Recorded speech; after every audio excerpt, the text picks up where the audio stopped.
Hello class to all of you. आज मैं आप लोगों को बताऊंगा विंड एनर्जी के बारे में। इसके बाद मैं आप लोग को बताऊंगा टाइडल एनर्जी के बारे में और हाइड्रो एनर्जी के बारे में। मैंने आप लोगों को कल बताया था।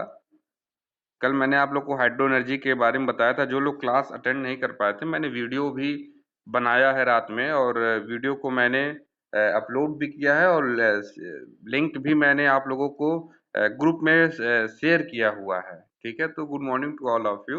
और आप सभी लोग ध्यान दीजिए। मैं टॉपिक जो शुरू करने जा रहा हूँ वो है आपका विंड एनर्जी, पावर ऊर्जा। जो मैंने आप लोगों को इसके पूर्व में सारे टॉपिक्स को मैंने बताया था, ऊर्जा के स्रोत। जैसा कि ये चैप्टर ही पहला चैप्टर बीएमई का है, जिसमें बोला गया है कि ऊर्जा के स्रोत है, ऊर्जा के स्रोत। तो ऊर्जा के स्रोत कई थे, जैसे wind energy, tidal energy. Tidal energy को हिंदी में बोलते हैं क्या? ज्वार ऊर्जा, ज्वार ऊर्जा। उसके बाद मैंने बताया था आप लोग को hydro energy, hydel energy. Hydro energy को बेसिकली हम लोग बोलते हैं जल ऊर्जा स्रोत, जल ऊर्जा स्रोत। ये सब क्या है? ये सब ऊर्जा के स्रोत है। एक बताया था मैंने फॉसिल फ्यूल्स, जिसको थर्मल एनर्जी सोर्सेज भी बोलते हैं। फॉसिल, जीवाश्म, जीवाश्म ईंधन, ये सारे ऊर्जाओं को मैंने आप लोगों को बताया था। टाइडल एनर्जी में इसके बाद वाले वीडियो में आप लोगों को मैं शेयर करूंगा। और ये सारे जो ऊर्जा हैं, ये क्या है, क्यों हम लोग इसको पढ़ रहे हैं? सिर्फ सिर्फ और सिर्फ एकमात्र ये है कि इस ऊर्जा के बारे में हमें जानना है, और इस ऊर्जा के बारे में ये जानना है कि ये ऊर्जा किस तरीके से किस तरीके से हम बिजली का उत्पादन करते हैं, किस तरीके से हम बिजली का उत्पादन करते हैं। ऊर्जा प्राप्त की विधि को भी हम समझेंगे हर ऊर्जा में। जैसे हाइड्रो एनर्जी में हमने ऊर्जा प्राप्त की विधि मैंने बताई थी कि ऊपर से पानी आ रहा है, टरबाइन से टकरा रहा है, जल के अंदर समाहित है तीन प्रकार की ऊर्जा: स्थितिज ऊर्जा, गतिज ऊर्जा, और आपके दाब। ये सारे दोनों ऊर्जाएं और दाब मिल करके हमारा किस पे, टरबाइन के ब्लेड्स पे स्ट्राइक कर रहा था, आघात कर रहा था, और उसके बाद टरबाइन में रोटेशन आ रहा था। टरबाइन में रोटेशन आ रहा था तो मैकेनिकल एनर्जी वहां से उपज रही थी। वो यांत्रिकी ऊर्जा जो उपज रही थी, वो टरबाइन से हमने व्यवस्थाओं के थ्रू भेज दिया था विद्युत जनित्र के पास। विद्युत जनित्र मतलब इलेक्ट्रिक जनरेटर के पास, और इलेक्ट्रिक जनरेटर उसको मैकेनिकल एनर्जी को कन्वर्ट करके हमें इलेक्ट्रिसिटी का प्रोडक्शन दे रहा था। इलेक्ट्रिसिटी पावर या बिजली हमें मिलने शुरू हो गई थी। तो हमने क्या किया, जल, अगर उस टॉपिक को ही अगर हम पकड़ के देखें तो हाइड्रो एनर्जी जो थी हमारी, जिसमें हमने ऊर्जा प्राप्त करने की जो विधि थी, उसमें हमने आपको बताया कि देखिए, ये जो एनर्जी है हाइड्रो एनर्जी, बेसिकली हमने इसका उपयोग किस लिए किया? ऊर्जा प्राप्त करने के लिए। कौन सा ऊर्जा? विद्युत ऊर्जा प्राप्त करने के लिए। तो हमें क्या करना है? शक्ति प्राप्त करनी है। शक्ति मतलब ऊर्जा, विद्युत ऊर्जा को हमें प्राप्त करना है। तो ये सारे ऊर्जाओं का जो कार्य है, वो किसी ना किसी माध्यम के थ्रू हम इसके परिवर्तित करके, हम किसमें परिवर्तित करते हैं? किस ऊर्जा में? विद्युत ऊर्जा के रूप में। तो देखिए, सारे ऊर्जा थे, जैसे wind energy, tidal energy, fossil fuels या थर्मल एनर्जीज, और जियोथर्मल एनर्जीज, और बायोमास एनर्जी। ठीक है, ये सारे जो थे, हाइड्रो एनर्जी, ये सब क्या है? एक प्रकार के ऊर्जा के स्रोत हैं, और इन ऊर्जा के स्रोतों से हम बिजली का उत्पादन करते हैं, शक्ति का उत्पादन करते हैं। इस वजह से हम इसे पढ़ रहे हैं। तो देखिए, जो हमारी ये टॉपिक है क्या है? Wind energy. Wind energy. अब विंड एनर्जी में हम देखें अगर, विंड एनर्जी में हम देखें अगर, तो इस टॉपिक में है क्या? इस टॉपिक में देखिए बाबू, कह रहा है कि वायुमंडल में सूर्य के द्वारा कहीं अधिक गर्म होने, कहीं कम गर्म होने के कारण ही वायु प्रवाहित होती है। वायु प्रवाह से प्राप्त ऊर्जा को सीधे ही यांत्रिक ऊर्जा में परिवर्तित करके प्रयोग में लाया जा सकता है। अतः पवन के प्रवाह सम्मिहित ऊर्जा ही पवन ऊर्जा होती है। देखिए, पवन ऊर्जा है क्या? विंड एनर्जी है क्या? विंड एनर्जी कैसे उत्पन्न होती है, पहले इसको हम जानेंगे। उसके बाद हम जानेंगे कि विंड एनर्जी से कैसे हम शक्ति को परिवर्तित कर रहे हैं, इलेक्ट्रिसिटी में परिवर्तित कर रहे हैं। लेकिन पहले हम इस चीज को जान तो लें कि विंड एनर्जी हमारी है क्या। जैसे हमने जल शक्ति में पढ़ा था कि जल शक्ति कुछ नहीं है, जल शक्ति में समाहित ये ऊर्जाएं ही तो शक्ति हैं उसकी। तो उसी तरीके से विंड एनर्जी जो है, विंड एनर्जी देखिए, जब धूप निकलता है, जब धूप निकलता है तो किसी किसी स्थान पे जैसे 2 किलोमीटर आगे का तापमान जो है थोड़ा अधिक होगा, 4-10 किलोमीटर तापमान के आगे 50 किलोमीटर 100 किलोमीटर तापमान कुछ और होगा। तो ये जो टेम्परेचर का जो डिफरेंस है, तापमान में जो अंतर है, उसी तापमान अंतर के कारण पवन का या हवा का या विंड का प्रवाह होता है। तो विंड का प्रवाह कैसे होता है? विंड का प्रवाह सूर्य की तापांतर सूर्य की तापांतर मतलब टेम्परेचर में जो डिफरेंस होता है, तापमान में जो भिन्नता होती है, उन्हीं भिन्नता के कारण क्या होगा, हमारा हवा का, विंड का, पवन का प्रवाह होगा। अब इसमें ऊर्जा की बात कहाँ से आ गई? क्या है, हवा तो चल रही है, ऊर्जा थोड़ी ना है कोई। तो बाबू देखिए, ये जो हवा चलने का चलन है, इसी को हम क्या बोलते हैं? ऊर्जा। हवा में ऊर्जा चलने से ही है, या यूं कह लें, हवा में ऊर्जा जो है चलने से है। मतलब अगर हवा चल रही है तो उसके अंदर ऊर्जा है, वह स्वयं एक एनर्जी का भंडार है।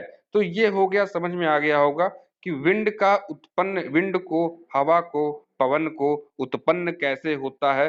कैसे होता है? जब सूर्य निकलता है तो सूर्य निकलने से तापमान में स्थानीय अंतर होता है, स्थानीय तापमान अंतर होता है। जैसे गोरखपुर में कुछ और तापमान होगा, लखनऊ में कुछ और तापमान होगा, लेकिन सेम टाइम पे ही कुछ और तापमान होगा। लेकिन अगर इसी अंतर के वजह से क्या होगा, इसी अंतर के वजह से, तापमान के अंतर के वजह से हवा में प्रवाह होगी, हवा चलने लगेगी। और जो ये हवा चलने लगेगी तो आपको समझ में आ गया कि हवा का अस्तित्व क्या है, हवा कैसे उत्पन्न हो रही है।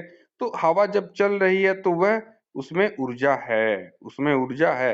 वो चलना उसका है, वही उसकी ऊर्जा है। हवा का जो चलना है वही उसकी ऊर्जा है, वही विंड एनर्जी है।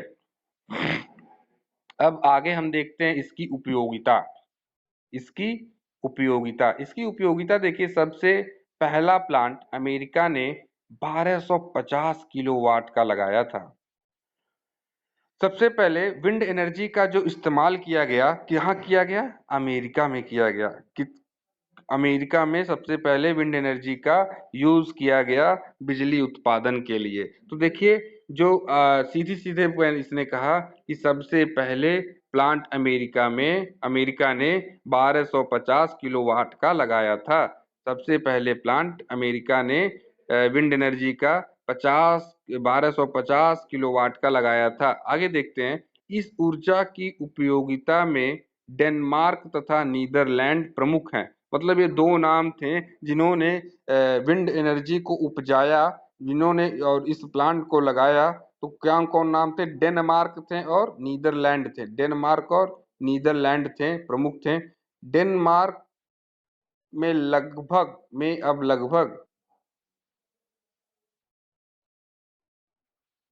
डेनमार्क और नीदरलैंड जो है प्लेसेस है, मतलब प्रमुख, ये अमेरिका के ये दो जगहों पे या दो शहरों में विंड एनर्जी के प्लांट को लगाया गया था। तो डेनमार्क में अब लगभग 3300 विंड मिलों द्वारा लगभग 2 × 10 10⁵ 2 × 10⁵ किलोवाट शक्ति उपजाई जा रही है।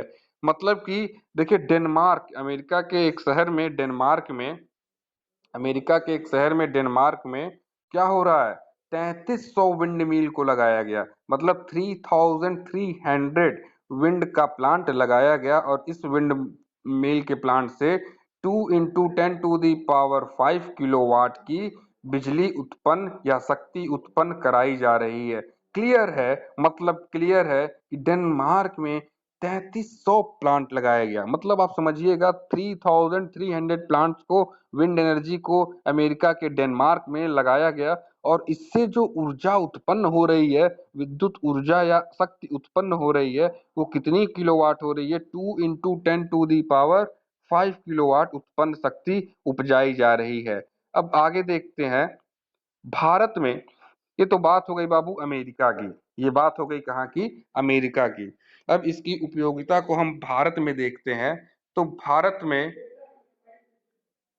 विशेषतः समुद्र विशेषतः समुद्र किनारों पर पवन अथवा वायु का वेग 10 से 16 किलोमीटर किमी प्रति आवर रहता है, जबकि आधुनिक पवन चक्की लगभग 5 किलोमीटर प्रति आवर पर कार्य कर सकती है। तो देखिए मतलब कि देखिए ये जो हवा, जब आप छत पे जाते हो जो हवा चलती है, जो हवा चलती है वो प्राकृतिक हवा चलती है।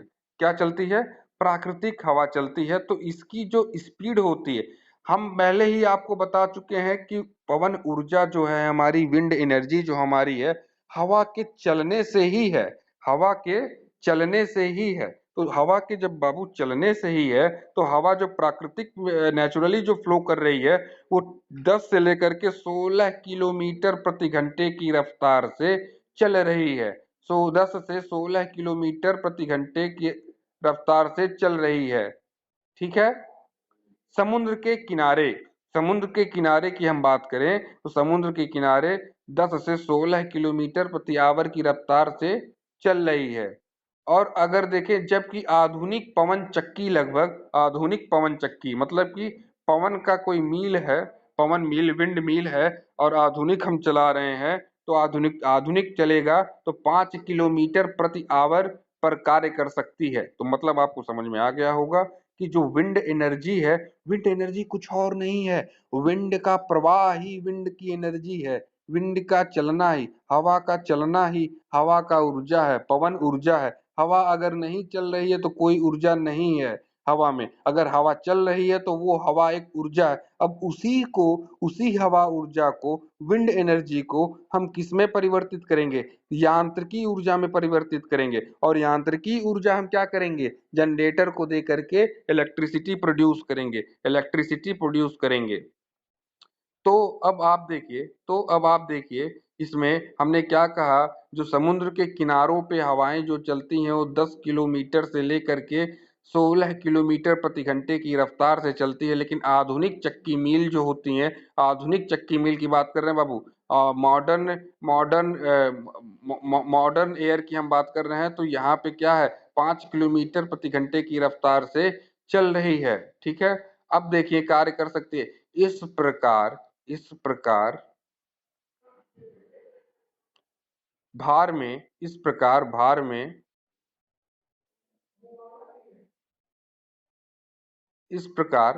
भार में इसके स्रोत की उपयोगिता की अच्छी संभावना है। एक 3 मीटर पंखा व्यास, मतलब एक, अब इसको बनाने के लिए हम बता रहे हैं, 3 मीटर का व्यास होगा। व्यास मतलब कि जो सर्किल होती है, डायामीटर होता है। जैसे अगर छत पे, सीलिंग पे लगा दिया गया है, हमने क्या लगाया है, सीलिंग पे जो फैन होता है, जब वो रोटेट करता है तो जो उसकी ब्लेड की साइज होती है, सेंटर, पंखे के सेंटर से जो ब्लेड की साइज होती है वो क्या है, उसका डायमीटर है। तो मतलब हमने क्या कहा, 3 मीटर पंख का व्यास तथा 4 मीटर ऊंचाई वाला पवन चक्की की अधिकतम क्षमता 10 से 12 किलोमीटर प्रति आवर के वायु वेग पर प्राप्त होती है, जो सामान्यतः 16% से 20% तक होती है। तो देखिए क्या कह रहा है कि अगर हम इफिशियंसी निकाल रहे हैं, एक एक पंखा लिया हमने जिसका व्यास जो है 3 मीटर है, और उसकी जो ऊंचाई है, उसकी जो ऊंचाई, जैसे टावर होता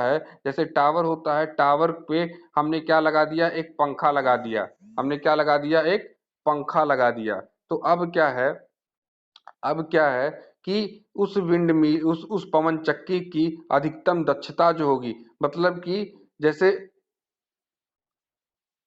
साइड में लगाया, फ्रंट पे लगाया है पंखा, टावर के ऊपर नहीं लगाया है। हवा हवा तो हमारा फ्रंट से बहेगा ना, सामने से बहेगा ना। तो हमने 3 मीटर व्यास का लगा दिया और 4 मीटर की उसकी ऊंचाई रख दी। तो इसकी जो अधिकतम दक्षता होगी वो क्या होगी, 10 से 12 किलोमीटर प्रति आवर के वायु वेग पर प्राप्त होती है। मतलब अगर 10 से 12 किलोमीटर प्रति वेग से वायु का वेग अगर चलेगा तो हमें दक्षता अधिकतम प्राप्त होगी, जो सामान्यतः 16% से 20% तक होती है। अब देखिए आगे देखते हैं। यह 1 किलोमीटर प्रति आवर के वायु वेग पर जीरो से 11 किलोवाट शक्ति उत्पन्न करती है। मतलब 1 किलोमीटर प्रति आवर के वायु वेग पर 0 से 11 किलोवाट की शक्ति उत्पन्न कर सकती है। अब आगे देखते हैं। इस समय मतलब अब आगे देखते हैं, पवन ऊर्जा की उपयोगिता का सबसे महत्वपूर्ण तथ्य यह है कि मतलब पवन ऊर्जा को सबसे महत्वपूर्ण क्यों है कि हम यूज करते हैं इसको। तो इसमें देखिएगा बाबू, इसमें देखिएगा हम क्यों यूज करते हैं इसको, क्यों हम यूज करते हैं इसका सबसे बड़ा तथ्य क्या है, इसका मेंटेनेंस कम है। यह क्या है, एक तरीके का अगर लाभ में अगर एक पॉइंट आप लिखना चाहोगे तो लाभ में भी आप एक पॉइंट लिख सकते हो, इसकी मेंटेनेंस कम है। इसमें इनपुट कुछ हम एनर्जी अलग से नहीं दे रहे हैं, जो प्रकृति से हमें हवा प्राप्त हो रही है वही हम इनपुट में दे रहे हैं, ना कि पेट्रोल दे रहे हैं, डीजल दे रहे हैं, ना कि कुछ और दे रहे हैं। तो हमें जो प्रकृति से फ्री ऑफ कास्ट हमें विंड मिल रही है, उसी विंड से हम क्या कर रहे हैं, ऊर्जा का 0 से 11 किलोवाट तक की ऊर्जा को शक्ति को हम उत्पन्न कर रहे हैं। समझ आ रही है। और इसका मेंटेनेंस भी बहुत कम है, मेंटेनेंस समझे ना के बराबर है, नगण्य है। ठीक है। अब देखिए इस समय भारत में ये नोट करने वाला पॉइंट है, आप नोट कर लीजिएगा अपने कॉपी में या फिर कहीं पे भी नोट करने वाला पॉइंट है। इस समय भारत में पवन ऊर्जा द्वारा लगभग 7,000 मेगावाट शक्ति का उत्पादन हो रहा है। मतलब भारत में 7,000 मेगावाट का शक्ति का उत्पादन हो रहा है। किससे? विंड एनर्जी से। विंड एनर्जी से, पवन ऊर्जा से हम कितने मेगावाट की भारत में ऊर्जा को इस्तेमाल कर रहे हैं? 7,000 मेगावाट का। ये क्या है, एक तरीके का कंपटीशन में भी पूछ सकता है आपको कि विंड एनर्जी से हम भारत में कुल कितने मेगावाट की बिजली या शक्ति का उत्पादन कर रहे हैं। तो बाबू 7,000 मेगावाट का उत्पादन कर रहे हैं। इस चीज को नोट कर लीजिएगा, एग्जाम में भी आपके पूछा जा सकता है, एग्जाम में भी आपके पूछा जा सकता है। आगे देखिए, भारत के समुद्री तटों पर स्थानीय हजारों पवन चक्कियां शक्ति उत्पादन कर रही हैं। पवन ऊर्जा के उपयोग की दृष्टि में भारत का विषय में चौथा स्थान है। देखिए ये ध्यान देने योग्य है कि विश्व में विंड एनर्जी का जो इस्तेमाल हो रहा है वो चौथे नंबर पे भारत में हो रहा है। पहले दूसरे नंबर पे हो सकता है अमेरिका और कहीं हो रहा हो, लेकिन चौथे नंबर पे हम कहाँ पे इस्तेमाल कर रहे हैं? भारत में इस्तेमाल कर रहे हैं। किसका? विंड एनर्जी का। विंड एनर्जी का। अब आगे देखिए, देखिए पवन चक्की का, विंड मिल जो हम बैठाते हैं, विंड मिल मतलब जो 4 मीटर का एक टावर लगाएं, 3 मीटर का एक व्यास का पंखा लगाएं और उससे हमें हवा जो मिल रहा है तो पंखे को रोटेट करेगा। तो ये जो इसकी जो आयु है, लगभग जीवन काल जो है इस प्लांट की 20 वर्ष है। लगभग कितना है? 20 वर्ष होता है। अब देखिए 20 वर्ष लगभग होता है। अब शक्ति प्राप्ति की विधि, शक्ति प्राप्ति की विधि। अब नेक्स्ट टॉपिक हमारा क्या है? शक्ति प्राप्ति की विधि। अब इसमें हम पढ़ेंगे क्या?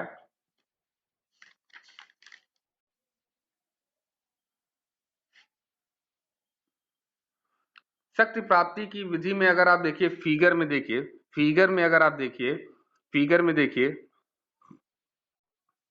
इसमें पहले देखिए क्या लिखा है, वायु के प्रवाह को पिंड मील, विंड मिल, वायु के प्रवाह को, वायु का जो प्रवाह आ रहा है एटमॉस्फेयर से, सराउंडिंग से जो वायु का प्रवाह आ रहा है, विंड मिल के क्षैतिज या ऊर्ध्वाधर, विंड मिल के क्षैतिज या ऊर्ध्वाधर, क्षैतिज मतलब हॉरिजॉन्टल या वर्टिकल, क्षैतिज या ऊर्ध्वाधर ब्लेडों पर डाला जाता है। अब देखिए हमारा विंड मिल जो है, विंड मिल का जो पंख है, जो मैंने बोला पंख जो होगा, उस पे जो विंड का जो प्रवाह होगा वो निर्भर करेगा कि विंड मिल वो क्षैतिज है कि वर्टिकल है, क्षैतिज है कि ऊर्ध्वाधर है, वो प्रवाह पे निर्भर करेगा। अगर हमारा क्षैतिज में हवा बह रहा होगा तो हम विंड मिल को क्षैतिज में लगाएंगे, और अगर वर्टिकल में फ्लो कर रहा होगा तो हम उसे वर्टिकल में लगाएंगे। ठीक है, समझ रहे हैं? तो वो निर्भर करता है। तो इस पे देखिए क्षैतिज ब्लेडों का पर डाला जाता है, जो घूमते हैं, जो घूमते हैं,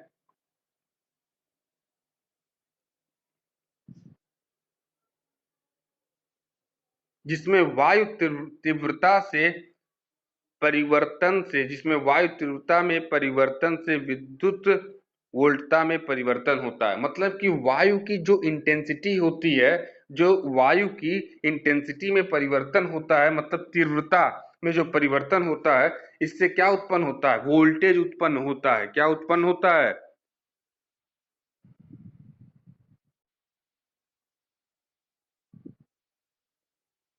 उर्वरता में परिवर्तन होता है, जिससे यंत्राविन्यास द्वारा विंड मिल की गति को समान बनाकर, देखिए एक एक सिंपल इस फिगर को समझ लीजिए आप आसानी से। किताब में थोड़ा सा टीप कर लिखा हुआ है, आपको समझने में हो सकता है दिक्कत है। मैं इसको बहुत ही आसान भाषा में समझा रहा हूँ।